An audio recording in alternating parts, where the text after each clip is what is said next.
Hello and good evening. You're watching AWANI Tonight with me, Hafiz Marzukhi. Prime Minister Dato Sri Anwar Ibrahim has reaffirmed the government's commitment to protecting the majority of Malaysians from being burdened by electricity tariff increases. According to him, the higher tariffs will target the ultra-rich and profit-making industries. This comes in response to a proposal from Tenaga Nasional Berhad TNB, which has forecasted a significant increase in the base tariff rate for the regulatory period of 2025 to 2027. TNB cites expected rises in coal and liquefied natural gas prices as the driving factors behind this proposal. Anwar emphasized that while costs are increasing, the financial burden should not fall on the majority of the population. The government will finalize the new tariff rates by mid-2025, with current rates remaining unchanged until then in Peninsular Malaysia. Meanwhile, TNB also assures that 85% of domestic users will not be affected by the electricity tariff hike. Chief Financial Officer Dato' Nazmi Othman stated that tariffs will remain unchanged from January 1st to June 30th, 2025, in line with the government's resolution, with any increases absorbed through mechanisms like the Electricity Industry Fund. TNB has earlier proposed a new base tariff of 45.62 cent per kilowatt hour for Peninsular Malaysia, up from 39.95 cent per kilowatt hour to be implemented from July 1st, 2025. 7 individuals, including a lecturer, students from University Malaya and an animal rights activist, have been questioned about the recent cat death at the university. The 2 cat carcasses found on December 21st and 25th have been sent for autopsy. The autopsies are scheduled for today, December 27th. Club Kuching Malaysia has called for a thorough investigation. On December 22nd, police revealed that CCTV footage showed stray dogs attacking the cats. The Department of Veterinary Services has verified that the injuries sustained by the cats were consistent with attacks by wild dogs. UPNM Cadet officer Amirul Iskandar Nohadizan set to appear in the Sessions Court in Kuala Lumpur on February 4th. He is accused of injuring his junior, Muhammad Salman Muhammad Saiful Suraj, with a hot steam iron on October 22nd. Judge Agustra Ali set the new date after the Deputy Public Prosecutor Nadia Alina Jamaluddin requested additional time to submit further case documents to the defence.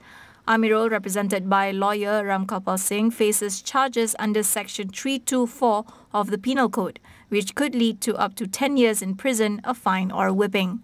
Ramkapal Singh has yet to receive instructions from his client on whether to submit a representation. Artificial intelligence is transforming online shopping, making experiences more personalized with everyday tools like chatbots, translators and visual search. Lazada Malaysia's Chief Operating Officer, Angel Ramiro, explores how AI is shaping the e-commerce landscape today and what innovations lie ahead. A recent Lazada survey reveals that 80% of over 1,000 Malaysians are willing to pay for AI-powered shopping, with 2/3 using AI features weekly to enhance their e-commerce experience. AI has been instrumental already to evolving e-commerce and make it more personalized and more efficient, and even help build consumer trust. On personalization, for example, AI helps tailor the product recommendations. We have our AI Lassi Chat, and it helps users find the products that they are looking for and the best prices in our platform. For example, also on the tools like visual search or the chatbots that we have, it makes shopping more efficient and more streamlined. And even AI generates summaries of the product reviews, and that helps build customer trust, right, by letting them know what the products are and make more confident purchase decisions. Amid the rise of online fraud and scams, Ramiro emphasized the importance of prioritizing data privacy and transparency in AI advancements. What we see from the customer side is that they are very comfortable, and of course that's increasing, right? More and more comfortable with the use of AI and technology in their lives. And at the same time, of course, from our side, we make sure that we comply with everything that we need to do to make sure that on the data privacy or in terms of being transparent to the customers, that's our biggest priority, right? So we make sure that with our technology and with our teams behind, our platform, our app, it's very transparent for our consumers to know what they are buying. There is a lot of work, a lot of development behind these tools, and a lot of resources needed in this process, which smaller enterprises and businesses, would have a hard time to deploy this on their own. So that's why working with platforms like Lazada makes it much easier for them to access this technology.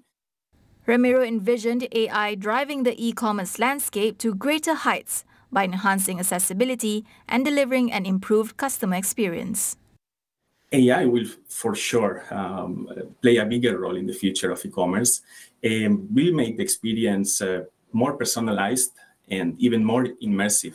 When you think of tools like augmented reality or virtual reality, they will transform how people explore and discover products. At Lazada, for example, we already have features like Put in My Home, so people basically can visualize the products in their spaces. We have also a skin test and virtual try-on makeup for customers to get the personalized recommendations on their skincare and cosmetic products, right, that will fit for their type of skin.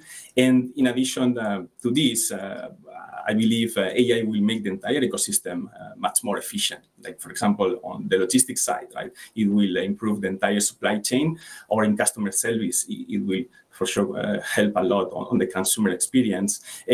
So all in all, it will translate into faster deliveries, better prices, a much better customer experience, and it will be more accessible for more people.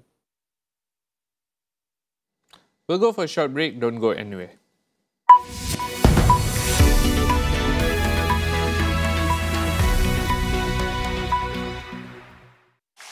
Rambut gugur lagi? Macam mana Gunakan Pantene Baharu dengan provitamin mikro yang meresap dan menguatkan rambut dari dalam. Rambut 10 kali lebih kuat terhadap rambut gugur. Pantene Baharu. Di mana jua dengan keluarga lagi bahagia.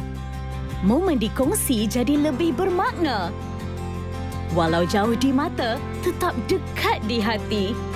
Keluarga harmoni bila semuanya dikongsi. Bila keluarga di sisi, detik jadi istimewa. Kongsikan segalanya dengan family. Kongsi 1000 GB data 5G dan perantauan global percuma. 4 talian untuk family. Kerap menggaru kulit kepala disebabkan keluh mumur, masalahnya lebih mendalam. Gunalah Head & Shoulders menembusi 5 lapisan untuk membasmi keluh mumur dan kegatalan. Bebas keluh mumur sehingga 100%. Head & Shoulders diuji secara dermatologi.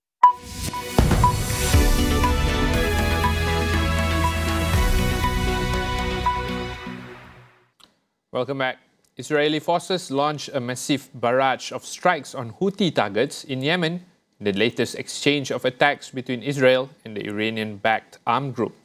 The attack has killed at least 6 people and wounding more than 40 others.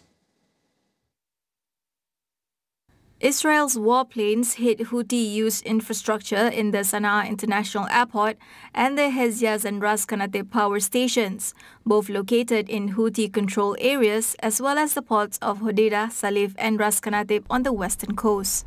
Israeli sources told the Jerusalem Post that the attacks were carried out with the United States informed.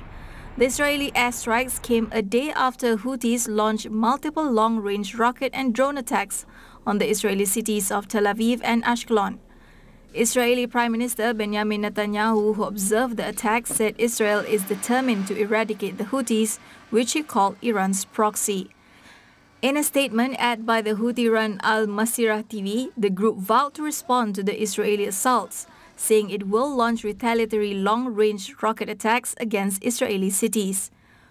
Houthi leader Abdul Malik al-Houthi said Israel launched attacks on civilian facilities in Yemen, but Israel's threats are evidence of failure against Yemen.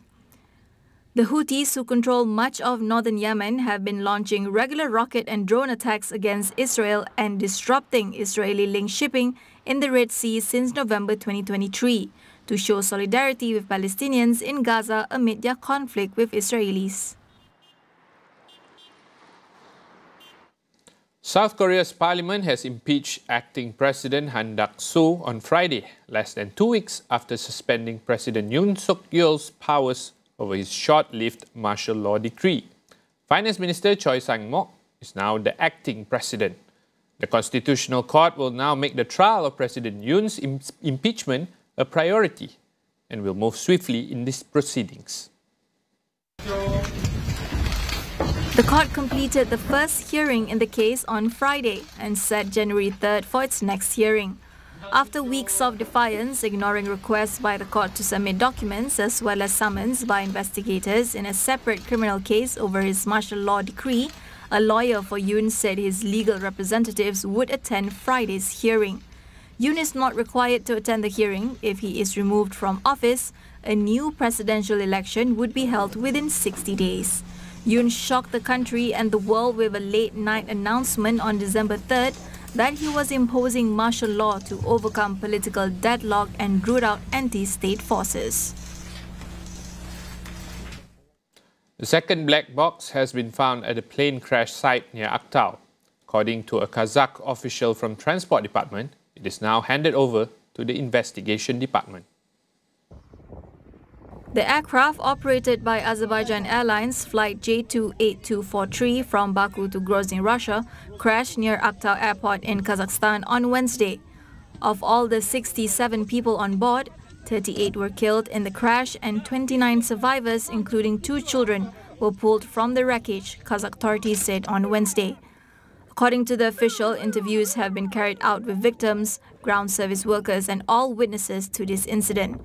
Radio communication recordings between the crew and dispatchers have been retrieved, and the investigation of the crash site, covering more than 4,000 square meters, is underway. Kazakhstan Deputy Prime Minister Kanat Bazumbayev said on Thursday during a press conference that the cause of the plane crash remains unknown and is still under investigation.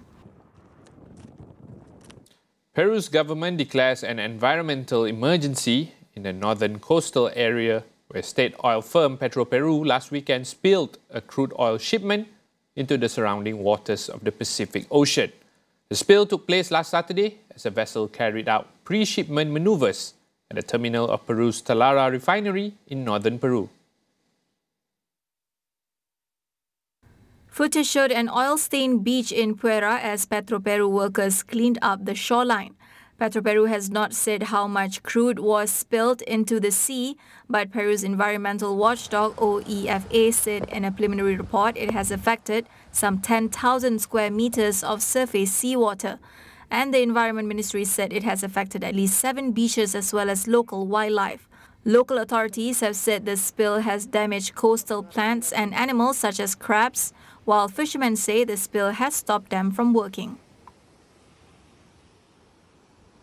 Now that wraps up AWANI Tonight. Check out our web portal, keeping you informed on the critical events shaping our world, all in one place at international.astroawani.com. That's all for now. I'm Hafiz Marzukhi. Thanks for watching and good night.